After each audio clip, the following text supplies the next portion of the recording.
Let's do this live action. Lights, camera, action. We're back, baby. I'm back. Nate's back in the house. Feeling good on a President's Day this Monday morning. We also have Megan Nay. What's up? She's not. She can't hear her. What about Sonny, dude? What you doing? Sonny's 100% here. And look at you, Nate, the American, outnumbered by everyone else from all over the world. We've got two Aussies. We've got a Brit. I didn't think about that. Commonwealth now I'm feeling a little uncomfortable. It's President's Day, but not for us three. Well, I mean, Brett's he's American. I'm a full-blown American, man. If they asked me to go to war today, I'd strap on. Let's go. Megan's still having some volume issues there, some microphone issues. Look, you're becoming a professional. You got a professional mic there now.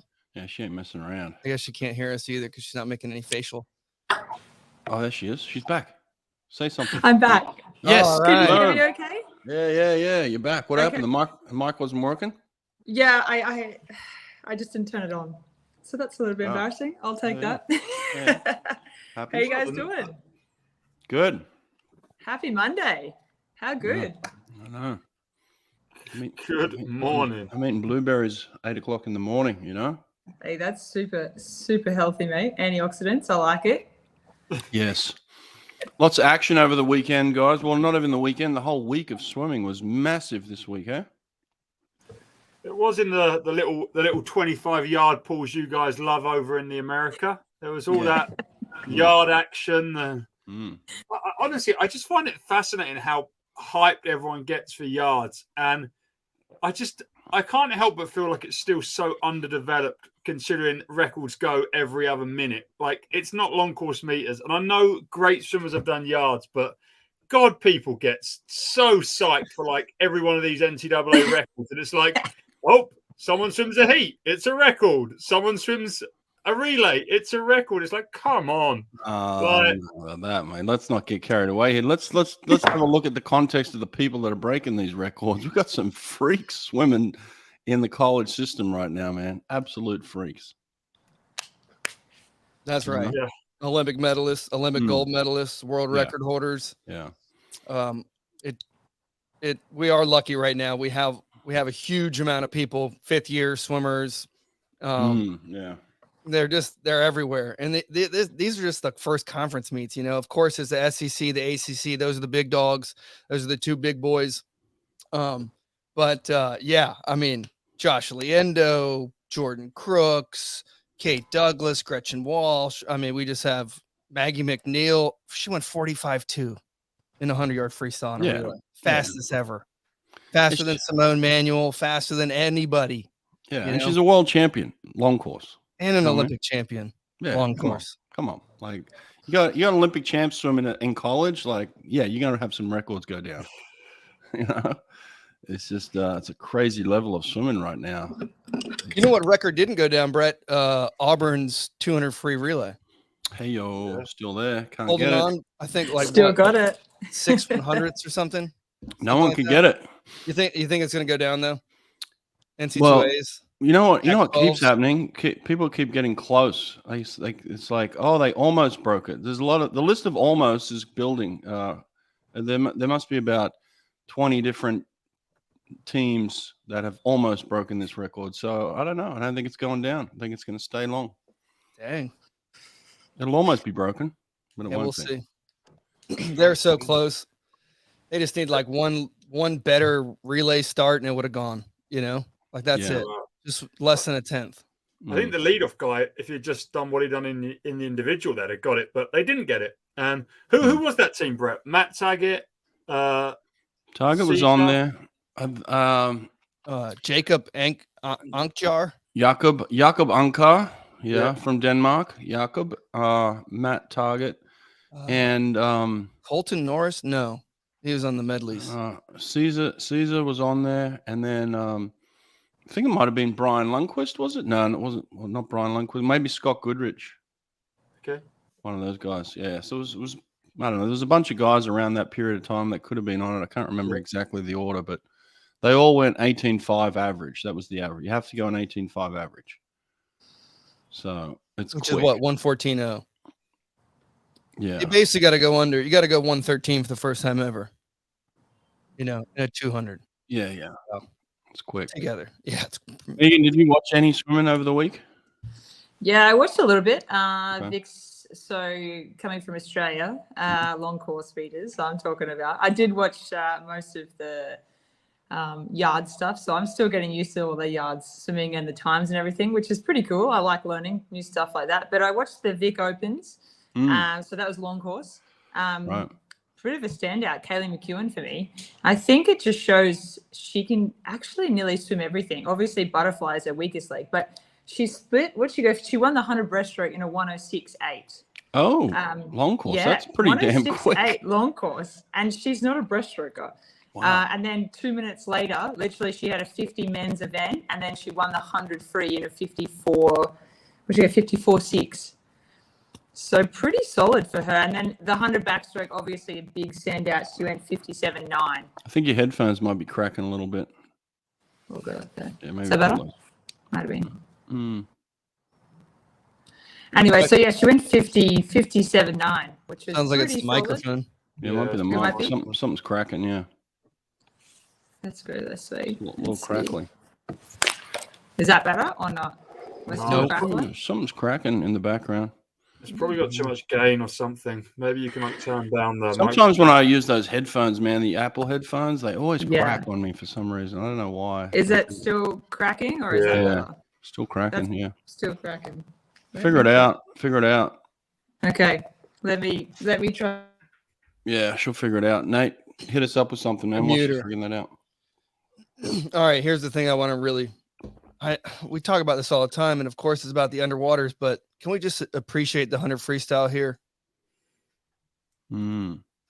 Here's Virginia Tech's Youssef Ramadan kicking further than everybody.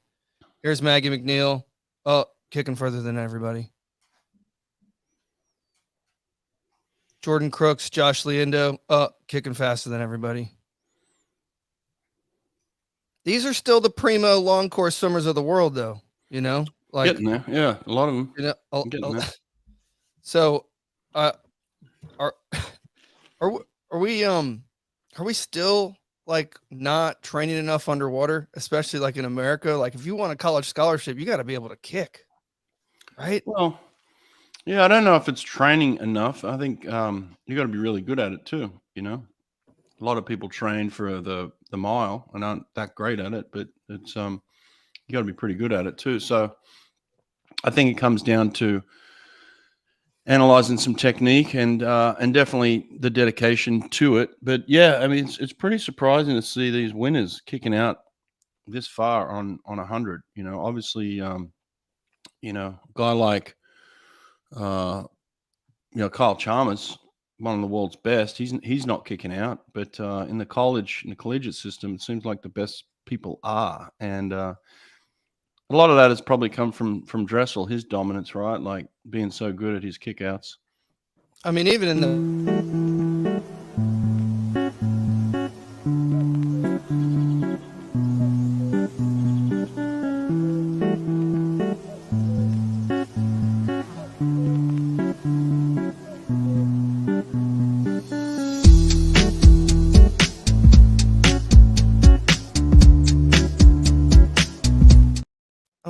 she barely took any strokes. It was, She was like literally kicking the whole time. It was 6 strokes out, 7 strokes back. Crooks was 7 strokes out, 8 strokes back. I also, you know, I counted Dressel's strokes. He was, I think, 8 strokes and then 11 strokes. So he was actually considerably more strokes than both Jordan and Gretchen. That's interesting. He comes up a little earlier. Gretchen goes the longest. Gretchen is like on the 15 button, almost start and turn. Like Actually, a little bit of talk that she went over, wasn't there? I watched that race a million times. She didn't go over. Okay. All right. No way. Like she break. I think people get confused what going over on 15 meters is as well. Like it's doesn't matter what breaks the surface, as long as a millimeter of your skin breaks the surface before 15 meters, you're okay. And her head breaks the surface at 14.7 meters. I wouldn't say it's safe, but it's not. It wasn't borderline or anything. But I don't know how many times I can answer this question either, by the way. Any question. Go over to any question. There are literally 20,000 answers on swimming, and there are about 100 of them at least give you the best kick sets in the world. Megan's on it. Sonny's on it. Brett's on it. Any question, go over there. You can not only ask questions from the world's best, but you get answers, and they're there forever. I'm telling you, there's hundreds of these kick sets over on Any Question. Please take my advice. Get over there. Check it out. Okay, that's it. What else? Oh, You don't have a kick set for the swimming coach? I got hundreds of them, mate. Hundreds of them. God, they're all over there. Nate chops them up and puts them into little videos all the time. Yeah. Yeah. Am I don't still know. am I still crackly, guys? Am I still You sound bad, great. or am I back? Sound good Okay, now. I'm back. Got rid of that microphone? Actually, you sound better. Yeah. Just having a few technical difficulties. It's all right. Sometimes you invest in all this technology and then you strip I it know. away again and go back to the basics. Just trying out a few different things and it's just not okay. Oh, trust me, we've been there. We've been there millions of times. Yeah. Sonny, but I see the swim caps in the background. How's the caps and the shirts and the merch selling, mate? Doing okay? I'm really happy with how many shirts I've already sold. I've sold some internationally. I've sold a fair few to the UK. I think I've got 100 of these made. They're really cool. Let me show the back of these shirts quickly. Yeah, they were cool actually. They're my girlfriend done this design, but nice. Yeah, it's obviously me. It's obviously me. Yeah, that's you. Yeah, wearing a Mizuno. Yeah, Mizuno fake background. suit. Yeah, fake background, but everything else looks real. Yeah, I've been going to the gym recently, as you know, and then we've got a few pools. You know, can we name all the pools in the picture? The water cube. There's the water cube. Yeah, so 08, Beijing. London? Water Cube. London's in front of it, and then Yep. this one's the one you probably won't know, but it's I mean, Megan, you may know this as you've spent some time in Dubai. Oh, that's too Yeah, a little bit. That's Hamdan in Dubai. So that's like the main sports that's what complex, it's called. main 50-meter Yeah. pool in Dubai. So yeah, these are my t-shirts. You can buy them on my website. They got my little logo on the front. I'm really happy with how they turned out. Yeah, Nate's going to be repping one real soon. That's right. Oh, yeah, There we go. Paul Bowie. Paul Bowie knows what the pools are. Poor boy. Yeah. Poor boy. I have caps as well. Caps are here. Blue and white. And Yeah, I like the white one. White one's cool, mate. the white one. Makes it look more tanned. What about Dad coming in and giving you a little bit of shit there? What's that all about? What's Dad saying? You with Brett's body. God. That's not even a stretch, is it? Let's be honest. Savage, Dad. I wish I was as jacked as Brett. That's my forever inspiration. But yeah. I wish I was too. All right, let's get back to the swimming. So where do we start? Let's go through this thing. We were talking about Kaylee McKeown before we had some technical difficulties. Oh, yeah. Yeah, so she went 57. Oof. Yeah, 57.9 back and to technical 100 back. difficulties again. What Telling happened? you again. You had Jesus perfect audio and now you've lost perfect audio. I think it's Kaylee What? McKeown. She must be the. Maybe every time I talk about her, it's not okay. She's the Still devil. crackly. Yeah, she's the devil. Get rid All of right, her. I'm gonna say goodbye and sign in on another tablet. So Yeah, pull your I'll, headphones off completely. Those are awesome. yeah, all right, I'll check back in. See that? That's what we do. All right, let's go to the team races. Team races. Anything interesting in the team races over the weekend? Any surprises? Well, Cal and Stanford, the men's team, did have their final dual meet. I don't know if you saw that. Kind of got lost, because of all the conference championships. But Cal swam fast, boy. And Now, they did smashed them. they both suit up, or one team suited up and the other didn't? Who suited up? Apparently it was like you could suit up if you wanted to suit up, or I don't know if the coaches said, hey, you're suiting up, you're not. But I think there was a mixture of suits and no suits. Oh, even between the teams. That's what I've gathered. Some people obviously suited up, such as Bjorn Seelinger going 40.6 on a relay. Oh wow. Yeah, pretty good for a suit. dual meet. Wow. Yeah. Well, I think people were getting a bit carried away thinking Florida might, threaten for this title.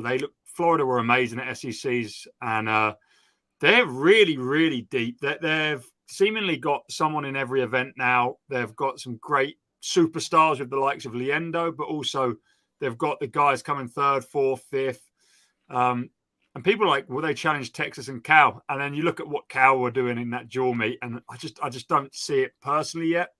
But I think they're almost a lock for third place at this point. Yeah, that men's race will be interesting. But the Florida women came out and actually won the meet too, which was surprising because they hadn't won that in like something like 14 years. So they actually came out and won that thing.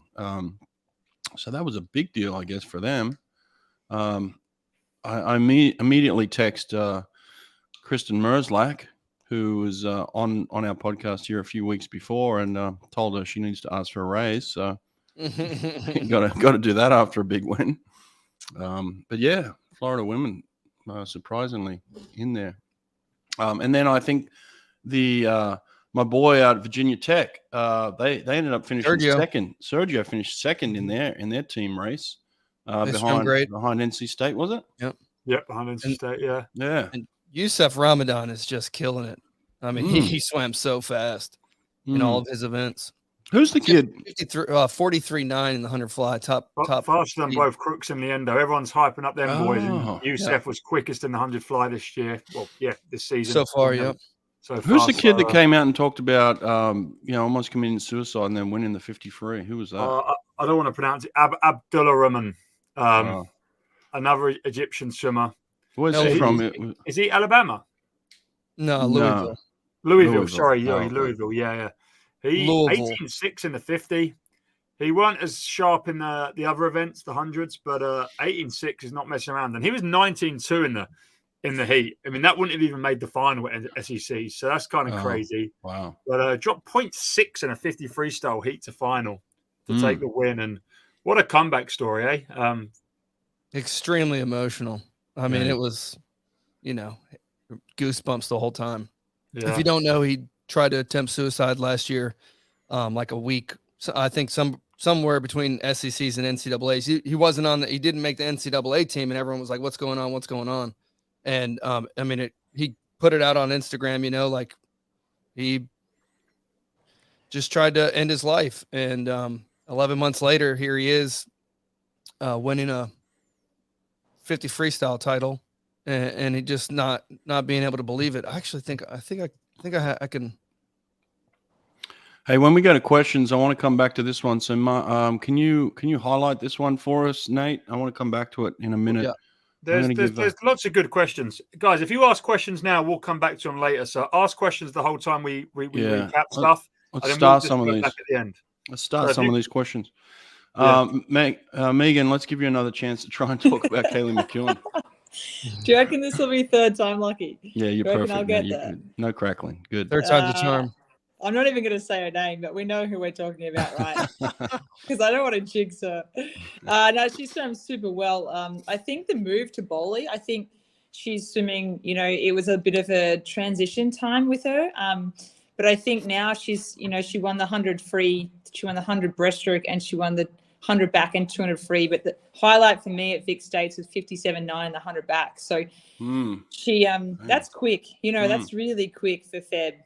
We've got, our trials coming up in April. So to be swimming, under 58.0 long course, this close, this early, I think it's really good to see. And I think her swimming the 100 breaststroke in a 106 and then 100 free, she won the 200 free, wasn't special, 158, still really solid. But I really want to see, we know she's Olympic champion in backstroke, but I'd love to see her concentrate on that 200 IM. 2 and 400 IM. I think she's just got something special, and I don't think she's kind of really, shown us what she's truly got in those 2 and 400 IM. So, and I think Isaac Cooper swam as well, 100 backstroker, 50, 100 backstroker from Australia. He went 24 high, I think, in the 50 back. 100 back was a bit slower. I think he got fourth. But that was, good to see him back as well. Hey, why do you think part of Bowley's squad would go down to Vic States and swim, and the other part wouldn't? Why do they split like that? So Kaylee McKeown, her boyfriend Brendan Smith, also raced there. I'm pretty sure he's from Melbourne, maybe. Okay. So I think he wanted to swim it, and I think it was more if you want to swim it, if you want some more race practice. Yeah. You know, depending where you are in training, I think go for it. I kind of think you're silly not to. I think in Australia you can't get enough experience. Yeah. You can't get enough racing, so I say go for it. So yeah, that was interesting to see. You know, Summer Bowley's squad go down there, but she didn't go down. So Kaylee was there by, you know, no coach. So to swim those times, I think it was really special. It was pretty quick. Yeah. 106. Yeah. She's not even a breaststroker either. Yeah, for your worst stroke is pretty good. Yeah. She her sister is, I think, one that was like her sister used to be a 200 meter. Yeah, Taylor used to be a 200 meter swimmer, and she's nearly, I think she's like 0.1 or 0.2 off her 100 breaststroke PB as well. So I'm sure she's ticked off. Yeah, I think not being a breaststroker, I think I'd like her to see her get it. Yeah. And listen, it's coming off the back of one of the best things that I think the Aussies do. I think this is where they create separation almost with the rest of the world, is that they came together as a massive group. I forget what they call it in terms of like the technical term of the, you know, coming together. National event camp. National event camp, yeah. And so what they do is they select the top athletes and coaches, and they all go off to camp together. And I think it was like a week or two where they're basically all training, you know, relatively together, at least in the same pool, probably doing different workouts at the same time and things like that, but coming together and doing team building and things like that. I think it's one of the most phenomenal things the Aussies do. And how are we not catching on the rest of the world that the Aussies are creating separation with this, guys? Like they're investing their time, their energy, and bringing the coaches together. The coaches are just as much as the athletes sitting around. You know, I watched that new Top Gun movie on the weekend. You guys watched that one that came out a few months ago. Yeah. And, you know, they bring Tom Cruise back, and then all of a sudden they're on the beach and they're playing beach volleyball. And the guy comes down. He's like, "What are you doing wasting our time?" He's like, "Look over there and check out what they're doing." You know, and all the teams coming together and playing beach volleyball. And that's exactly what the Aussies are doing. And that's how you create separation. And the Americans know this. They put this into their movies, you know, but they're not doing it. You know, USA Swimming's not doing anything like that where they're coming together collectively. But you can really tell that it's so powerful. And were you part of anything like that? Yeah, we did a few. So it's changed a little bit. We used to do national event camps based on your disciplines. So if you were a backstroke or a butterfly or strokes, you'd go and the top, you know, 10 or, you know, 20 swimmers of that backstroke, butterfly, whatever stroke you're in would go and do a camp together. And it was actually super competitive. And I always used to, sometimes I was excited and sometimes I would dread it but at the end of the day, everyone gets competitive and it actually draws out the best of you because you're racing and someone, you know, next to you might be, you know, top 2 in the world or Olympic champion, and you don't get to, you know, race with them every day, but then here you are in a camp and you get to swim right next to them and see what sets they're doing. So now I think they did a little bit more. They concentrate on relays this camp. So they split them up based, I think, on distances. So the sprint boys are together with boys and girls, and then middle distance, and I think they had distance. So, but they do a really good job of all the coaches coming together as well. So they're trying to learn off each other, which I think is really good. There's no ego. There's no, you know, I'm the best. I've got the best swimmer. They come together and they want to learn. And it's the same as the athletes, right? So they come together. The younger ones might be a little bit intimidated, but I think learning off, you know, Kyle Chalmers or Emma McKeon, if you're a young girl coming through and it's your first camp, like how cool that you get to race against, you know, Olympic champions, world record holders. So for the younger guys, really good. And for the older guys, it's, you know, it's a bit of I think I saw something about Kate Campbell saying she got beaten by 16-year-olds at this camp. And it was good to see Bronte and Kate Campbell back in the mix as well. So they are back swimming. So, you know, for the older ones, it's a bit of a reality check, and sometimes it hurts the confidence just a little bit, but also makes you hungry, makes you motivated. And I think the biggest thing about those camps is you learn a lot. You might learn a new technique off your relay changeovers. You might learn recovery techniques. You might learn off a different coach. It's always good to learn. So I think with that, and you could see the team kind of ambience come together with everyone. It was watching their Instagrams and stuff. I saw a lot of them, taking some selfies and kind of give you a little insight of how they hang out and what they do. So yeah, they do it well, but I like to see that, no one's too cool or no one's better than anyone. They just come together and they just pretty much train hard for a full week and go head to head with everyone, which is good. Really good. Yeah, for sure. I think it's great for the coaches, like you said. It was nice to see Kyle Chalmers and Cody Simpson rooming together too. That was good. I made that up, actually. I don't think they did. Mate, don't you go starting rumors again. Yeah, exactly. No, someone made that joke last live show or 2 live shows again. Yeah. I'll go. Yeah, it's pretty fun. Yeah, very cool. Oh, well, it'd be good to see the Aussies. Look, again, the Aussies have an advantage right now that they're focused on long course. They're racing long course. They're training it. And this is why I think their trials are always really fast. So they have the advantage of a really, really fast trials, but then they have to wait a little while to kind of back it up and then go again. And then by the time they race the big meet, it's winter time. So that's where the disadvantage comes in. So right now the Aussies have the upper hand long course, but didn't they change that though? Aren't they trying to copy what America's doing now? Yeah. A little bit. Yeah.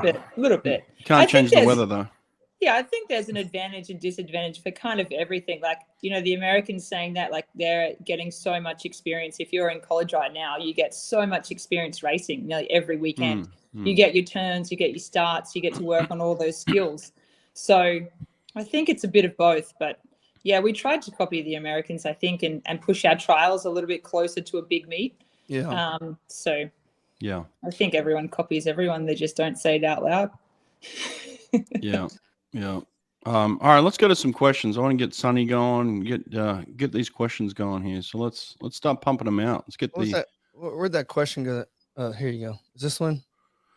Yeah. Do you think Crooks will unleash? I know Sonny's had some comments on this, and I think I would tend to agree somewhat. Look, I think he's getting his start down, and it's imperative to have a killer start. You see Ben Proud, one of the best swimmers in the world, most dominant 50 freestyler from last year. You see Caleb Dressel in the past.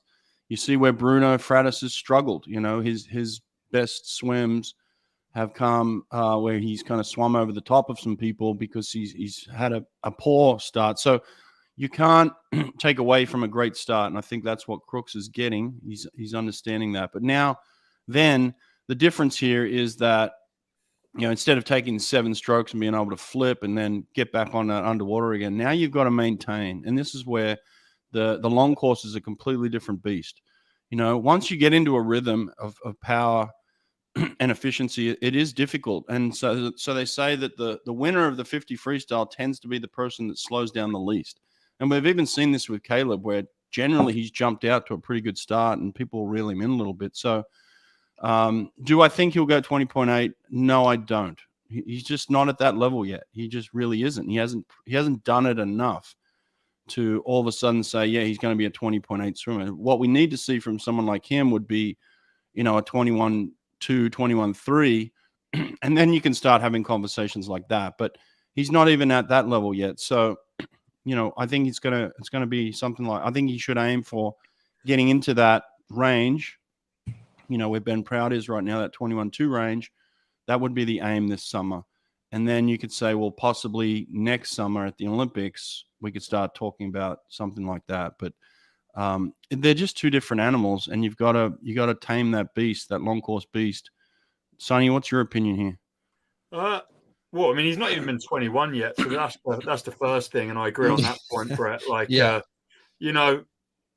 he's as close to going 20.8 as freaking I am to going 21.8, So when you think of it like that, it's miles away. But also the difference between swimming 7 strokes from a breakout to swimming what is probably going to be 30 to 40 strokes, in a 50-meter pool, they're completely different things, as you've said. And his DPS and his stroke efficiency looks really good, and he seems to hold water very well. He's got really big, long arms. And I like his stroke, but he's got to get it done. The other thing as well that I think him and Maggie McNeil have in common is they're really good off the turn underwater, but not quite as good off the dive, you know. And look, his underwaters are so good that his start looks great. But actually, if you look at his dive and the mechanics of his dive versus Ben or Caleb, he's nowhere near as good. It's just he almost catches up. Like Ben still beat him to 15 at World Short Course. And then he kills Ben at the turn. So fly kicks, miles better. And I think what he does is he's still really young. And I think he still starts initiating them kicks way too early and doesn't just hold that body line that, you know, these more experienced guys like Caleb and Ben do a fantastic job at. But he's got a long way to go. I don't know if you saw his like progression in yards since high school, but you know, we're going to see something similar in long course meters over the coming years. Whether it's down to 20.8 or not, I mean, we don't know, do we? Yeah. Let's watch this 53 real quick. Listen, man, this Caleb Dressel record, this 53 record, you're creeping up on that. Is 17 a reality for you, you think? I think it's doable one day. It's going to take a lot of work and time, but it's definitely a goal of mine. Yeah, see, even from there, like he's pushing a lot of water. His shoulder, especially on that right side, is still underwater. He doesn't get over the top of the water like Fred Bousquet. Like Fred Bousquet would come up and over. Like you could see Fred's whole entire armpit. And this is where I say keep your armpits dry. And what he's doing, he's in a negative position, almost like what James Gibson talks about, where he's flat and he's pushing water. He's extremely powerful. You could see the power that he was generating and the strength that he has and this thunderous kick. He's got a lot of things going for him, but if you don't get up and over that water, all you're doing is pushing water down the pool.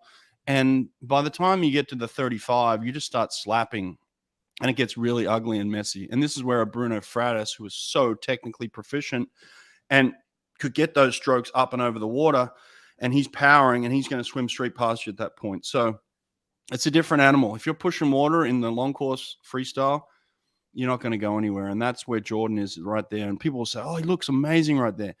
I don't think so. I don't think he looks that great there. I think his underwaters are freaky, phenomenal, no doubt. When he gets up and starts pushing water with his shoulders, yeah, he's got a long way to go, you know? And I think you can really see the difference between like him and Josh Leando. Josh Leando is way more of a long course swimmer. You know, like he's gone 50 point in the 100 fly, he's gone 47 in the 100 freestyle. He goes out fast, like he told us in the podcast, and he's going to try to beat you on the way back too.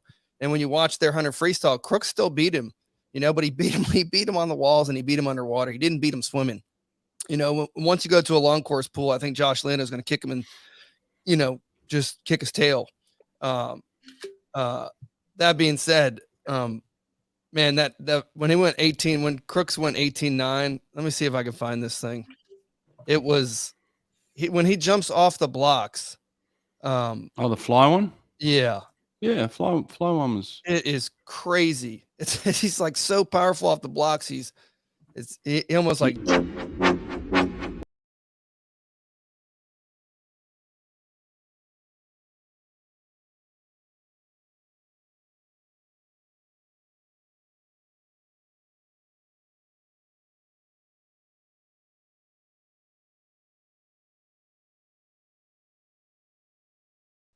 Yeah, but even there, like it's powerful because he's a super powerful kid, but he's not technically proficient. He's sloppy, and that's not a great long course 50 fly technique.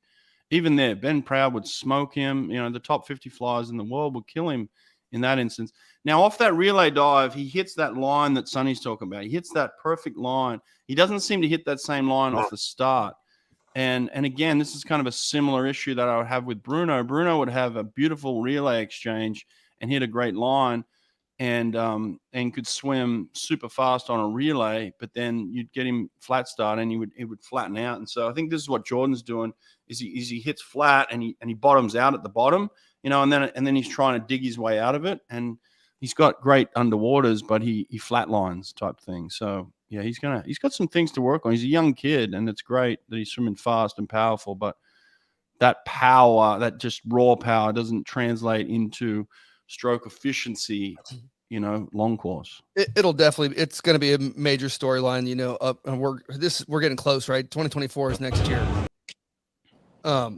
So this is the world champion short course. Now he's doing things in the NCAA that I've never seen before. His transition to becoming a long course swimmer is obviously what everyone wants to talk about.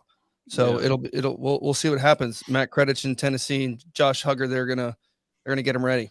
Yeah, you guys are over in Europe, over that way. Have you heard anything about Ben Tidley? I haven't heard anything. I've not heard anything.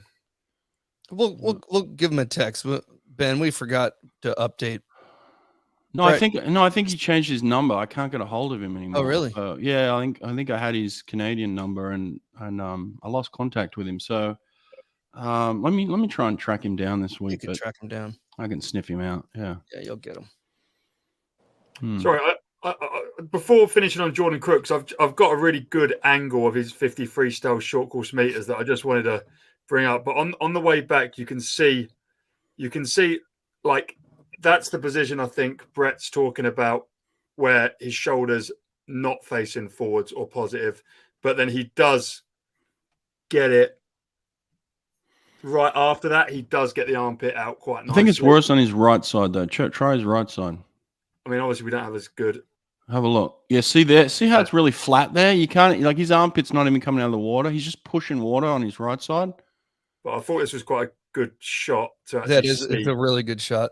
Yeah, he doesn't get over on his right side enough. His left side comes up and over and he gets good height on it, but he's not balanced.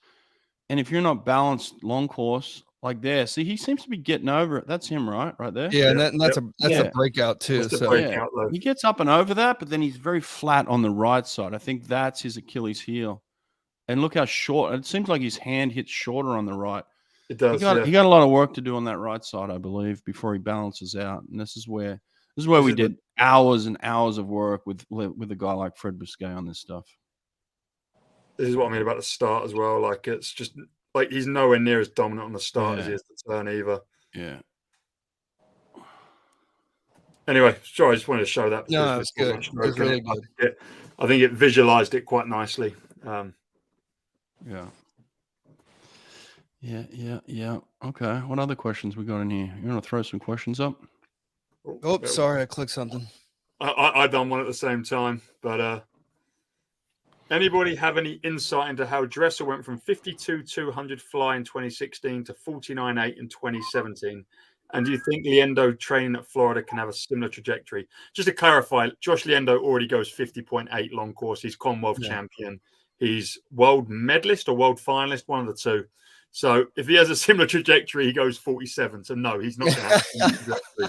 Bottom line, he's not dropping 2.4 seconds off 50.8. He's not going 48.4 or 48.6. He's just not.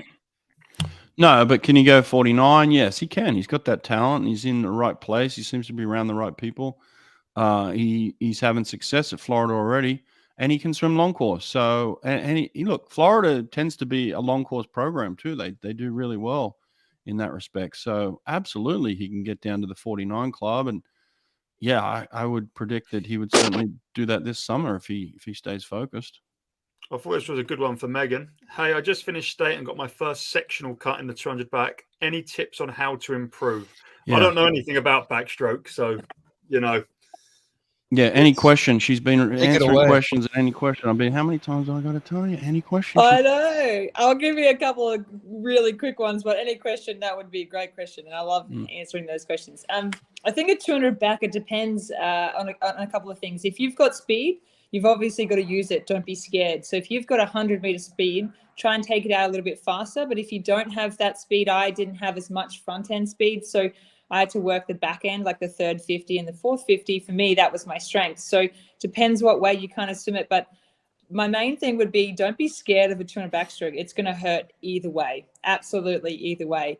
And remember, you got 3 turns. So work your turns and commit in training how many kicks you're going to do off each wall. So if you don't do it in training, you're not going to do it in a race. So for me, I would say, work to your strengths, 200 back. And I would always say work on that third 50, building into the third 50. So second 50, 15 meters to go, building into the third 50 is probably a key little area. A couple of people go to sleep in that one. So that would be my couple of different, a couple of different tips on how to improve. I think, is there a way where you can Is there a way where you can get out faster, get up on your tempo a little bit, but still save your legs? Yeah, I think the first 50, don't overuse your legs for 200 back because it's very leg dominated. So you can be able to feel the water and hold on to your stroke rate and not spin. But your legs are kind of just, fluttering behind you. They're not working as hard as they would in 100. That would be probably my only piece of advice. Don't overuse in the first 50. It depends as well. Like for me, I was stronger in my arms and my legs. So my pull and my feel on the water was amazing. So I would say work to your strengths. If you've got good legs, work on that, but don't overuse them in the first 50. There's a couple of, like a 200 is such a hard race. You're either sprinting it and going out fast, or you're holding on that second 50 and you work the second 100. So I think there was something on Thorpe said everyone is swimming the 200 freestyle wrong. That was a pretty cool debate that I liked. Pretty much said every single person swam the 200-meter freestyle wrong, which is. Where did he say that? Does anyone have any idea where he said that? It was on a podcast. Which podcast was it? Yeah, I don't know. Yeah. One of those swimming podcasts. That British fellas or something. We got to get him back on. We need him talking. Yeah. Again. Let's get him back on. It was a bold statement, and I was like, "That's a pretty cool statement from one of the best ever." Yeah. And he had some pretty good reasons behind it, I think, as well. So saying, a lot of people just sit back. A lot of people sit back and they're a bit scared to go out. Everyone just kind of looks at each other and waits for the last 50 to be a hero. So there might be a point to that. Nate, let's clip that and put that as the greatest clip of all time. I think it is like probably the most viewed clip we have, I think. Still. Yeah, I think it is. I mean, it's been 3 years almost. I mean, let's just clip it to like a sentence, so that we can just replay it anytime. It's like, I'll get on it. All right, Sonny, Bucks this weekend. The Bucks. Explain to the Americans what the heck a Bucks is. Bucks is the British University Championships or something like that. Basically, it's NCAA's, but long course and nowhere near as competitive. And I mean, the biggest difference is that anyone can go to it. So if you go to a really low-level university in the UK that has like a 2 times a week swimming program, and you're their fastest 50 freestyler at 35 seconds, you're in. You're That's in. Cool. So, but then if you're actually pretty good and you go to like a Loughborough, getting on their team is as hard as going to NCAA. Their team is international medalist athletes. So, but heat 1 to 10, is very low level. And then by the time you get to the seeded heats, you get some competitive swimmers, but making a final is still way easier than qualifying to NCAAs. Give or take, some events might be more deep, but still winning a medal, and the top times are generally pretty fast. But then also the guys that win, you look at Loughborough, they've got the Hanson sisters, they've got a few other big players like that. They're not going to be rested for this anyway because it's February. So Weston's going to be there. The Hansons are going to be there. I mean, one of them will be. Sophie can. Louise can't. I think Louise is finished, but Sophie is eligible because she's now doing a master's. Would be my call. But it's really relaxed compared to NCAA. So even in previous years, you can have like exhibitions, but they might even let Louise swim because she represents Loughborough. Like that's kind of how it goes. Like people that are not at uni just rock up and compete, and I'm like, they're allowed. So it's like, I don't know, maybe they don't score points, but it's a 3-horse race between Loughborough, Bath, and Stirling. And even then, I can tell you now, Loughborough are going to win. Right. Loughborough. Okay. But maybe we'll see some fast times, right? There will be a couple of fast times, but I don't think there'll be anything like what Kaylee done in Australia this weekend. Yeah. I mean, to be fair, there might be 100 breaststroke quicker than 106.8 with the likes of Tatiana Balonogov and Sophie, but that's because they're breaststrokers, not backstrokers. Yeah. Kira Toussaint joined him in Spain. I thought Kira Toussaint was at Tennessee, but did she go to Ben Tidley? I know she left Tennessee again. She went back to Tennessee. She weren't super happy with the Dutch program, went back to Tennessee, and obviously has joined Ben in Spain to be back in Europe, which makes sense. Oh, okay. We need to get some word on this. We need to get word on this. That's interesting. Look, the simple answer here is no. Do you think Crooks is the guy who break his world record at some point of his career? Again, there's just like there's light years between where he is and where the world record is. There's if you had asked me, is Ben Proud the guy? I'd say, yeah, Ben Proud's the guy. You're overlooking a bunch of really good top end talent to say Crooks is the guy to break it. I'm going to say Ben Proud on this occasion, but Crooks has potential to swim really fast long course. We just haven't seen it yet, and there's a lot of work to do. So let's not jump straight to the world record just yet. He's got a lot of work to do to get to the summit. He's at base camp right now. So let's not get there. All right, women's NCAA. So you got Kate Douglas or Maggie McNeil? In what? I mean, Kate Douglas can swim everything, can't she? I don't know if they're going to be matched up in that or not.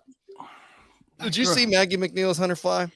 6 strokes, 6 strokes, 6 strokes, 6 strokes. Wow. 48.9. Does she breathe every stroke or every other? What's her breathing pattern there? Good question. I'm pretty sure she's an every stroker. I'm pretty sure. So she's hitting full kickouts, and then she's breathing every stroke. But she's so flat and powerful, like she's right in front there. So like it doesn't even get her out of a rhythm or anything, does it? Just she's getting the air that she needs, and then hitting the underwater kicks that she needs. It will be interesting to see what they choose. I mean, Alex Walsh was doing some off events this week too. Alex Walsh again, another one. Like everything. Almost no one. She was barely talked about at all this week. She won the 200 breaststroke. Like she went 203. Yep. I mean, how do you have 2 swimmers on your team just randomly that can swim every event as fast? Like put them in a different event and they break a record. This is what I'm talking about, Sonny. You have 2 Olympic medalists basically who are on your college team and they can do everything. And then her little sister's the same way. I mean, she's the fastest 50 freestyler ever in the history of short course yards now. She can do 100 back, 100 flies. She can. I love watching Gretchen speak, but you can't put her in the same category as Alex. Alex is an Olympic bronze medalist, and they're different levels still. Gretchen hasn't even made a senior American team. Didn't Gretchen just go 20.8 in the 50 free? Yeah, fastest ever short course yard. Yeah, she's not in the same category as an all-round swimmer as her sister right now. Oh, you saying her sister's better than her? Are you trying to create some sort of a rift between the sisters? They don't even barely compete. I mean, her sister can still go 46.5 in 100 freestyle, and she's a 200 IM swimmer. I mean, come on. Like, I don't know. Alex Walsh is an absolute freak. The sad thing for Alex is that Kate is just slightly better at pretty much everything. And it just must suck. Like you are trying to cause trouble in that team. Oh, gee. I find them swimmers the most fascinating. Like Kaylee's another one. I mean, these girls, Kate, Alex, Kaylee, they can literally you would bet on them in any event. Like I'm sure they could put together a 400 freestyle or a 50 breaststroke. Or, like it's just ridiculous. Like I mean, Kate's versatility is just mind blowing. I mean, even in meters, like she's unbelievable. And this is why they broke like all the American relay records this weekend. Yeah. It's because they have 3 of the best ever. So yeah, did you? Yeah, it's just wow. So I guess nobody's beaten them at NCAA's again. They're going for a 3-peat. Look at that shirt. They're going for a 3-peat. Yeah. Unbeatable? Yeah, I don't think they're going to get beat, no. Yeah, unbeatable. 3-peat. Yeah. You really you need the studs, right? That can win 20 points, 20 points, 20 points. You get 3 girls that are winning, scoring 45 to 60 points each. You're just already way ahead. And then you put them on all the relays. They win all the relays. Now they're getting 40 points, 40 points, 40 points, 40 points, and you're already halfway there, you know? Yeah. I can't be beat. I can't be beat. Are we going to do this? We're going to do a special podcast where we go through every NCAA event and try and predict who wins? If you want to. Yeah. Yeah, I guess. You can try to make it like rapid fire. We'll have to do some research, guys. Yeah. Well, we got another week of, we got to wait for the conferences and then, get the NCAA cuts Let's make it fun for us, and whoever picks a winner gets something, right? Yeah. What are we giving out? Yeah, what are we giving out? I don't know. Swimsuit guy Let's t-shirt. have a think. Let's have a think. If you pick winners, though, like, has to be something, right? Has to be worth something. Maybe a little money on the table here. Yeah. You know. Yeah, why not? It'd be Another fun. question here. Will Flo Manaudou ever get back to 21 low? Yes, he will. That's what he's training to do. So why wouldn't he? He's done it In front of before. the home crowd. He's going one more. Oh, yeah, that's right. Home crowd. Yeah. Yeah. He Done looks it before. motivated too. He looks like Yeah. he's really enjoying swimming. I think is really important. Like, if you're enjoying it outside the pool, you're going to swim good inside the pool. So, Yeah. I mean, maybe he wants to finish his career, hometown, you know. Yeah. I think he looks good. I'm going to say, yeah, he's going to get back there. It's got to be Come on, interesting. Flo. Let's go, Flo. It's gotta be Yeah, we interesting like Flo. his wife is retired now. And they used to Yeah. like be able to like go to workout together. Well, they're not Now officially she's- married now yet, are they? she's- Oh yeah, maybe they're not. Engaged, whatever you want to say. Engaged, yeah.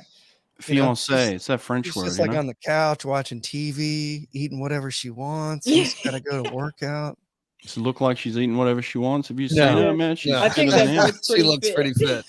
Yeah, They're she both looks- looking pretty fit. Yeah, they're both. Yeah, they're pretty both fit people for sure. Yeah, Yeah, definitely. Flo will be back. Yes, 21 low. Flo's back in the money. I'm picking it. You were shaking your head there, Sonny. What was that all about?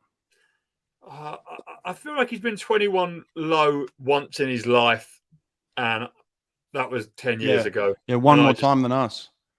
Look, I mean, I think the argument of we can't have an opinion if we've not done something is not relevant. And I don't know. I just think I'm kidding. He's been like 21-3 multiple times, right? again 10 years ago. I don't see another 21 low. Oh, wow. We'll put money on that too. We kind of have the same opinion, Brett. You know, like Yeah, I like it. He's getting up there in age. So what is he training for then? Just a 21-7? Is that what you're saying? I'm not saying he's training for a 21-7. I mean, I'm sure he wants to win. I'm just saying. He's So betting Nick against him. Santos. Nick Santos is capable of winning world titles at 43, but Flo is not capable of going fast at 30. What is he? 30 something? There was actually there we How go. old is There's the Flo? question. When do athletes actually peak in 50-meter sprints? If you're Brazilian, you don't peak until you're early to mid 40s. You know that's a fact. I don't know about Frenchmen, but if you're Brazilian, you are not even coming into your prime until you're like 39. 30 something, yeah. Yeah. That's too funny. Nick Santos was legit. I think at like when I went my 50 butterfly PB at like 21, I think I'm genuinely like 0.1 off him at 21. So I'm biding my time. I'm going to get a Brazilian passport. Got another decade, There we dude. go. Back in 10 years. There we go. Flo's 32. We're saying he can't go a best time at 32. It's not necessarily about his age. It's about his motivation, like Megan's saying. Like he looks motivated again. So like it really comes down to, is Flo motivated? And look, he was out in Florida with the team, small team, training, you know, at a camp, getting some sunshine, doing that sort of thing, and putting the work in. So look, if Flo's motivated, he's capable of anything. But yeah, we haven't seen it in a long time. I can't disagree with everything that Sonny's saying, but I just can't say flat out that he'll never get back there. If that man is motivated to get back there, he will get back there. It's really up to him. You're also like an eternal optimist anyways, you know? Yeah, I'm also, you know, I like people too. You know, I think that I back people that I like. You know, and I think he's won the Olympics before. He's won world titles. He's finished second at 2 other Olympics. So he's got gold, silver. It's like he knows how to get it done on the day too. So Good point. You know, I don't know. He just, to say that he couldn't, like, to say he's going to break the world record. No, I don't think that's happening. Right. I'm not going to go that far, but to say that he couldn't go a 21 low again, you know, I wouldn't put that past him. But again, it's up to Flo. It's not up to me or Sonny. It's up to him. Does Flo pull Anthony Irvin? I just want to quickly share my screen. Look at this. Maybe Anthony Irvin's going to pull an Anthony Irvin. How can I? There we go. Look at this. What's he doing? Is this Anthony? Oh, he's back. Who's that? Who's he with? Ben and Anthony Irvin in a pool in Hawaii together. Oh, hang on. Pretty Look at awesome. that.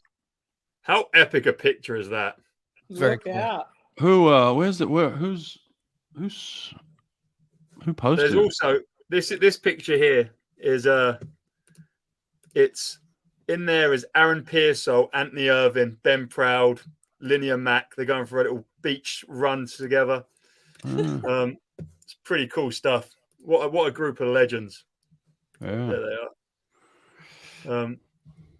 It's over in Hawaii right now. Yeah. Awesome. Nice. All right. Well, I guess we're doing an NCAA pick'em. Megan, I think you got to go, don't you? Don't you have a practice? Yeah, I'm gonna say get bye for a quick exit, but good chatting, guys. I like it. I'm good to keen see for you. NCAA picket. I'm in. All right, All right, start well, doing your let's- research. Hit your research button. Let's get it going. Absolutely. All All right, right, guys. later. We're Bye. good. See ya. Ciao. More questions here. What else we got? About Flo's gym PRs. I know that Flo is on doing cardio in the gym 3 times a week at the moment, and I know he's doing lifts twice a week at the moment. More I don't know what cardio his than PRs lifts, are. eh? Yeah, he's been doing some bikes and some rows just to supplement his swimming. Interesting. Okay. Maybe he won't get back down to 21 low. Okay. Gotta get that. Oh, for God's sake. Gotta get that strength up, man. Keep the strength up. What's he doing cardio in the gym? He's doing the 50 free. Let's get some power in the gym. Maybe. I don't know. Was he too bulky? Is that what he thought? I don't know. I've seen his weekly schedule at the moment, and I know that. All right. Well, I'm having All my right. doubts now. Guys, it's good to be back today. Yeah. It is good to be back. We're all over the place, but it was all good. Yeah, that's kind of what it is. Yeah. I think. Sorry, I just wanted to. I'm just going back through the comments. This guy, people forget about this guy, Gui Caribe. He's like 18, Brazilian lad, and this year he's been like 21-7 and 47-8 long course. Yeah. Like, is that the kid at Tennessee? Yeah. yeah, he's like the second guy at Tennessee that people forget about because of Jordan, but he's actually been 21 and 47 long course this year, like 2023, like at a little meet in January or December maybe. But like this guy could be the real deal, and people are just forgetting about him because he's not going 17.